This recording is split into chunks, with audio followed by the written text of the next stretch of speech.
छठा अध्याय महात्म्य। श्री भगवान बोले, हे लक्ष्मी। छठा अध्याय महात्म्य सुन। गोदावरी नदी के तट पर एक नगर था। वहाँ एक जनश्रुति राजा था। वह बड़ा धर्मज्ञ था। एक दिन उस नगर में हंस उड़ते उड़ते आ निकले। उसमें से एक बैठता ही उतावला उड़ गया। तब नगर के पंडितों ने कहा, हे हंस, तू ऐसा उतावला उड़ा है क्या? तू राजा जनश्रुति से आगे ही स्वर्ग को जाना चाहता है?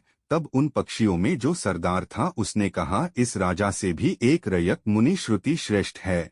वह बैकुंठ का अधिकारी होवेगा। बैकुंठ लोक स्वर्ग से ऊंचा है। जब यह वार्ता राजा ने श्रवण की तब मन में विचार करी कि मेरे से उसका पुण्य होवेगा जिकी यह हंस स्तुति करते हैं। ये विचार के कहा, उसका दर्शन करिए। राजा ने सारथी से रथ मंगवाकर सवारी करी।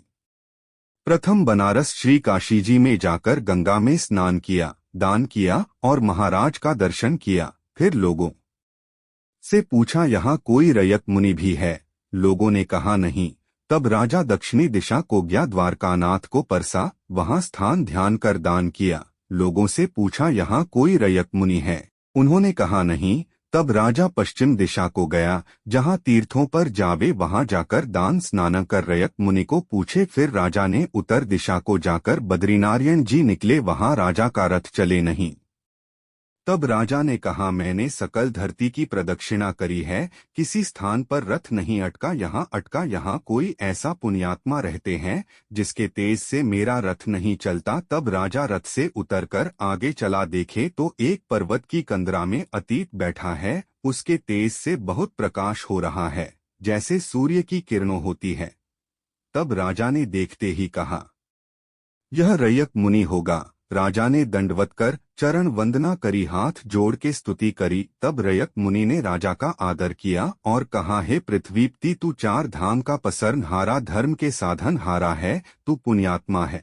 तब राजा ने मुनि से पूछा कि आपका तेज ऐसा किसके बल से है? तब मुनि ने कहा, हे राजा, मैं नित्य प्रति गीता जी के 6वें अध्याय का पाठ करता हूँ। इस कंदरा में इसी का उजाला है। यह सुकर राजा ने अपने पुत्र को बोलकर कहा, हे पुत्र, आज से तू राज्य कर में तीर्थों को जाता हूँ। इतना कहकर राजा ने राज्य त्याग दिया। रयक मुनि से 6वें अध्याय गीता जी का पाठ करने लगा। इस पाठ के प्रताप से राजा कई वर्ष बीत गए। एक दिन प्राणायाम करके के दोनों ने देह त्याग किया। स्वर्ग से विमान आए, तिस पर बैठकर बैकुंठ को गए। श्री नारायण जी